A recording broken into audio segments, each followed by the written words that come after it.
you doing today? Thank all of you for coming out here. It's a wet day. My name is Bumgardner, and I am the president of the North Carolina chapter of the National Organization for the Reform of Marijuana Laws. We are an activist group dedicated to educating the public about the truth of marijuana and to bringing greater awareness to our efforts to minimize and eliminate penalties for marijuana use, possession, and cultivation. We work on these efforts by engaging local communities and universities and creating chapters in every city across the state. By empowering individuals and communities, we can succeed in overcoming a century of misinformation, of propaganda campaigns, all aimed at demonizing marijuana, hemp, and users of cannabis. However, today the views of Americans are changing rapidly. The majority of Americans now support efforts to reform marijuana laws, and it is time to send a loud, clear message to our legislators here in Charlotte, our legislators in Raleigh, and our legislators in Washington, D.C. This election cycle, Americans have heard too many platitudes about wasteful government spending, about an ailing economy and national security. Yet neither of the major parties have discussed the simplest and perhaps most effective solution to all of these issues. This is the legalization of recreational marijuana, of medicinal marijuana, and of industrial hemp. Each year, approximately $10 billion is spent on the enforcement of marijuana laws. This leads to over 850,000 arrests in the United States. That means that half of all arrests annually are for marijuana use. That is more than all violent crimes combined.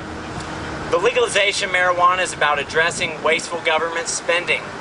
It's about providing law enforcement with more time, more money, and more resources to focus on killers, on rapists, thieves, and terrorists, not innocent civilians. Simply, North Carolina is of the opinion that our police are too precious to waste their limited resources filling our jails and judicial systems with otherwise law-abiding citizens.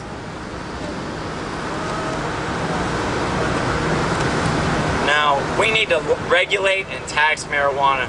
We can save approximately $7 to $10 billion a year in enforcement costs and gain between $2 and $6 billion annually in taxable income. Let's protect the sick and the extremely ill from facing prison or jail. Let's help our troubled veterans and give them the medicine they need.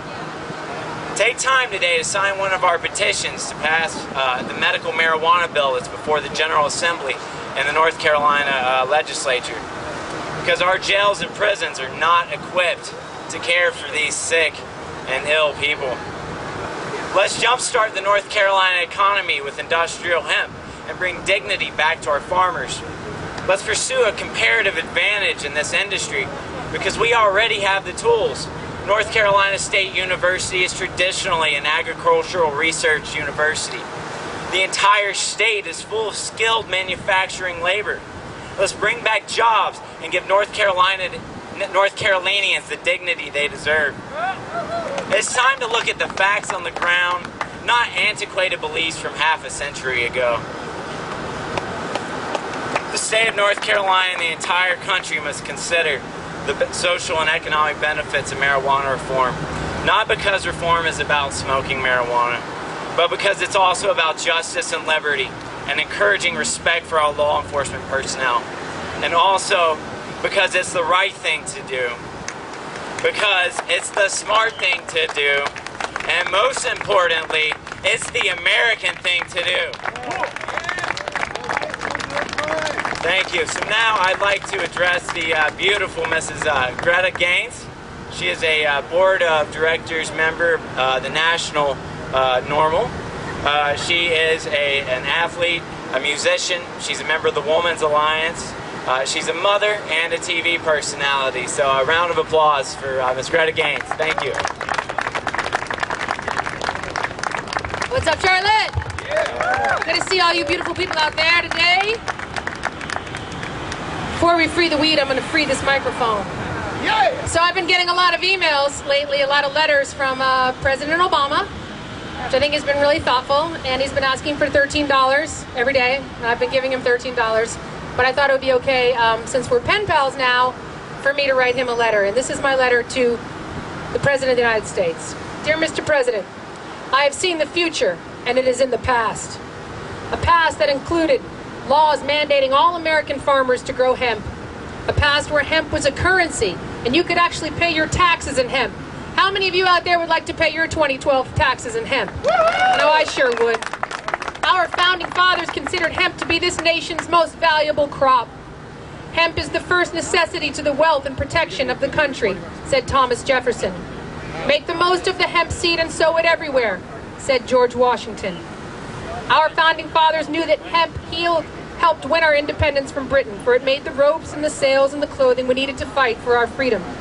We've always had the ability in America to farm our way to energy independence. We can grow our own fuel. We have the ability right now to run our cars on hemp ethanol for as low as 50 cents a gallon. We can create our own economic prosperity while guaranteeing national security. We are the only industrialized country in the world that does not legally grow its own hemp. Consequently, we are getting left in the dust on a multi-billion-dollar industry. And many of you out there today think this is because medical marijuana is still federally illegal in this country because it's a Schedule I drug with no medicinal value. All of you out there know that this is a lie. Marijuana was made illegal in this country in 1937 because hemp threatened the profits of the major industrialists at the time. Rudolph Diesel created his first diesel engine to run on hemp, and that threatened Rockefeller's Standard Oil. The superior hemp pulp threatened the Hearst lumber monopoly in their newspapers, which were, of course, all printed from wood pulp. DuPont had created nylon, and hemp threatened their interests. Throw in alcohol lobbyists, cartels, and then bam, 45 seconds later on the Senate floor, America's first special interest groups by the passing of the 1937 Marijuana Tax Stamp Act. The creation of this bogus law has been the greatest heist of an essential resource in U.S. history. You need to understand that marijuana is unjustly still a Schedule I illegal drug in this country because its non-THC carrying cousin, industrial hemp, is oil. Hemp is oil. Remember, the original diesel engines were designed to run on hemp oil. So think about this. Why else would industrial hemp still be illegal to be grown in this country? We have a $9.6 trillion deficit in the U.S., and one sign of the pen, we could be raking in billions of dollars while cleaning up the planet and growing our own oil. It seems like something we'd be able to agree on, doesn't it?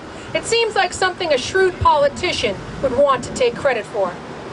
Relegalizing industrial hemp in this country could be the cash crop America's looking for. It's a billion-dollar crop with 25,000 uses. It can make everything from dynamite to hempcrete for building to cellophane. Add those dollars to the $6.2 billion raised yearly if you tax marijuana like alcohol and tobacco, and the $8 billion in savings in revenue when you stop arresting people, and the $7 billion that you would be creating in this new American pot entertainment / hospitality industry, and you've got yourself a real stimulus package, Mr. President. Even a stoner can tell that that's a lot of money being left on the table. You, Mr. President, could be the first U.S. president to take credit for this amazing crop by re-legalizing the very plant that helped build America in the first place. I want you to imagine no more foreign oil wars. I want you to think about who's getting rich off these wars and who's paying for them with our lives. We are. Believe me, hemp is more dangerous to the federal government than medical marijuana has ever been. Too many people in this country are staying wealthy by keeping hemp illegal, but the ones suffering for it are you, my fellow Americans. And if you look to history, you'll understand why. Even though a majority voters are now in favor of marijuana legalization, our government is still arresting 850,000 people a year over a damn plant. A plant that's been serving us as food, as fiber, fuel, and medicine from the dawn of mankind. And a plant, by the way, that has never killed anyone. It makes me mad. Do Democrats get mad? Yeah. You should be getting mad enough to get involved. The American drug war has been one of the costliest wars in America's history, with over $1 trillion spent. How about a war that we can win, Mr. President? How about a war that helps the American people instead of harms them? How about a war on shitty schools? How about a war on poverty and hunger? To you, Mr. President, I will tell you, if you lose this election, it will be because of frustration over the American economy. How can you continue to spend $8.7 billion enforcing marijuana laws each year, enforcing laws that the states themselves have overturned? Mr. President, you said yourself, when I was a kid, I inhaled frequently. That was the point. Today, if a young African American were to get busted for pot possession, there goes the college scholarships due to your unjust and still racist laws for marijuana possession. There's hypocrisy here. I hope you all see it like I do. So, Mr. President, if you look to your history, you should be mad. Mad enough to protect patients' rights and stop penalizing dispensaries in states like Montana that have passed medical marijuana laws with 81% of the vote. If you keep trumping state laws, you lay the seedlings of civil strife. You endorse gay marriage because you know it's ridiculous to be legally married in Vermont and not recognized as married in Tennessee. It's the same with marijuana, weed, pot, hemp. It's all one plant named cannabis sativa. You should be mad enough to fight for clean energy in the form of hemp ethanol. Mad enough to understand what a civil liberty is and that it needs protecting. What I do in the privacy of my own home to recreate, what I put in my own body is none of your goddamn business. And in the words of the late, great MCA, my friend Adam Yauch for the Beastie Boys, you need to get mad enough to fight for your right to party! The cannabis sativa plant could once again be the key strategic and economic commodity of our time. It's one plant. It must be freed in its entirety to once again serve us as a fuel and medicine, once again help us to rebuild America. So, Mr. President, wherever you are, I hope you hear my plea to free the weed. Stop creating crimes in this country in order to punish them. Stop creating crimes in this country in order to profit for them. Yes, I've seen the future, and it's in the past. Let us go back and grow our own fuel. Let us go back and grow our own medicine. Let us enjoy the pursuit of happiness unencumbered by your special interests. Let us be free to enjoy the weed God put here for us to enjoy. So God bless you, and God bless America. Thank you. So, I'm sure he's quaking in his boots right now after hearing my speech. I hope he is. Our next speaker is very special. His name is Jamie Haase. He's a former special agent with the U.S. government. He worked on the border in Laredo, Texas. And in 2011, after 10 years of service to become fully involved in the marijuana legalization movement, please join our next speaker, Jamie Haase. Take it away. Thank y'all. Thank everybody for coming out. Before I get started, I want to put on my special NORML bling. There we go. NORML special agent. I'm a little different than most speakers. Like Greta said, I resigned from the government after 10 years. My career started in Charleston at a seaport, inspecting cargo coming from Europe and the Middle East. That's kind of why I got into law enforcement. From then it expanded to drug enforcement. I became a special agent for ICE, Immigration and Customs Enforcement, in Baltimore, Maryland. In 2009, the Obama administration decided they needed to start ramping up the border, the situation in Mexico. I was one of, I don't know, a couple hundred agents that actually volunteered, and I went to Laredo, Texas. That's when I really opened my eyes about marijuana, cannabis sativa, and the violence. It's 60,000, 70,000 people who were killed, who've been killed in just 6 years alone. When you work on that border and you seize drugs, you see the amount of cannabis that's coming in. The government warehouses there are so packed. Mexican cartels earn 60 to 70% of their profits from marijuana alone. There's a lot of misconceptions, especially in this area in the southeast. I'm a speaker for law enforcement against prohibition now, legal. And I do a lot of, speeches at civic clubs, Rotary clubs, things like that. There's a lot of misconception that these Mexican cartels are, we're making money from cocaine, methamphetamines, heroin. Of course they are. There's some, but the bulk, the elephant in the room, is cannabis. That's their bread and butter is marijuana. People here in the U.S. a lot of times, say marijuana from Mexico is crap, it's brick weed and all that. It doesn't matter. We don't go in the U.S. Easiest stuff to get, and it gets the job done. So, we need to help Mexico in this crisis. Again, picture that 70,000 people have been killed in 6 years. I don't know if y'all are familiar with Javier Cecilia and the Peace Caravan that is in August and it's finishing up in Washington, D.C. I was with that caravan last week in Atlanta, Georgia, and was very moved by the victims, especially one mother. We went to Fort Benning, Georgia. Fort Benning is where the School of the Americas is located. The U.S. government and our military, Department of Defense, has trained numerous killers from Latin America there. We've taught them how to execute, to torture, and they've gone back to South and Central America and carried out those deeds. Back in the day, that was, in the name of communism, but the Cold War is over. So anyways, I was with the victims there. Los Zetas, 31 of the original members of Los Zetas, 1/3 of the 31 original members of Los Zetas trained at School of America. So we trained them in their tactics. That was the point of going there.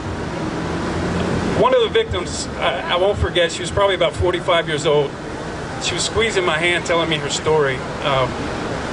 Her daughter was abducted, kidnapped, raped multiple times over a 2-week, 3-week period, and then decapitated. So I have this woman basically screaming for help, squeezing my hand. They need a break. Mexico needs some help. We need revenues here. We need to take this harmless plant off the table as far as prohibition goes. Help that government and do common sense. We're better than that. We're more humane than that, so President Obama's tried to ignore it. He won't address it. That Yahoo last week in Tampa, I don't know what he's doing. He definitely doesn't want to talk about marijuana. This gentleman right here is where it's at. Right here. Give it up for this guy. So, he's the man. So, I stepped down here. So there's some good news and some bad news about introducing this cat. The good news is that he's the highest profile government official to come out for marijuana reform and legalization. The bad news is he's still the only one to do it. So give it up. The former governor of New Mexico, the badass Gary Johnson.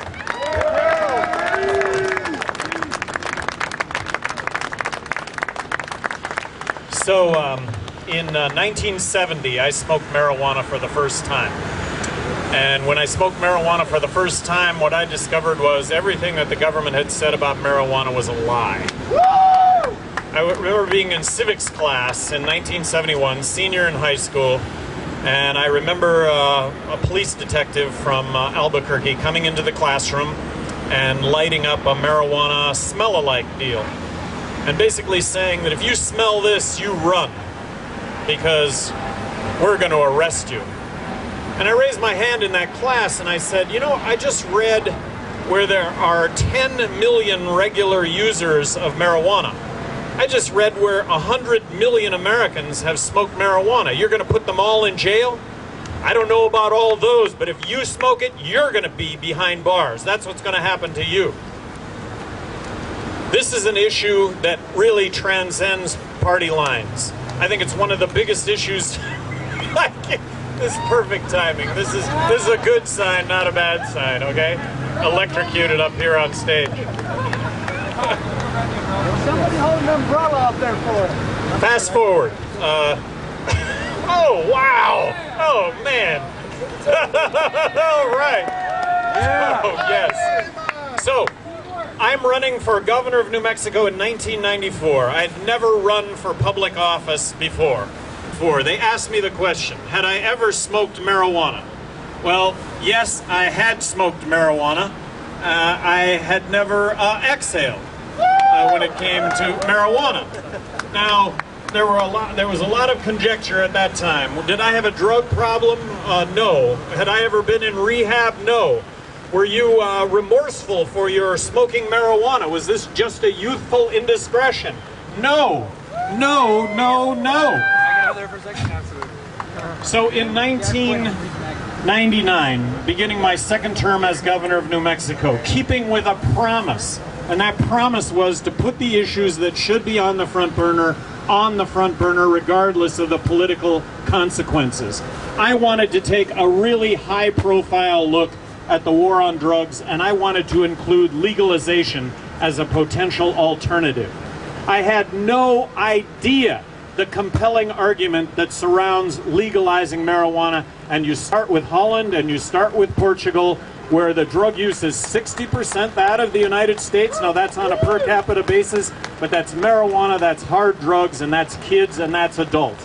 Portugal, over the last 10 years, they decriminalized all drug use in response to a heroin epidemic, and they've shown a 50% reduction in heroin use over the last 10 years. We are at a tipping point on this issue. In 1999, when I brought up this issue, 30% of Americans supported legalizing marijuana. Today, 50% of Americans support legalizing marijuana. Why is the number so high? It's because we're talking about it. And the more people talk about it, the better the issue becomes. It becomes an issue of prohibition. It becomes an understanding that 90% of the drug problem is prohibition-related, not use-related, and that is not to discount the problems with use and abuse. It's on the ballot in Colorado in November. I think this is the actual tipping point, will be when Coloradans vote to regulate marijuana like alcohol. This is very, very significant.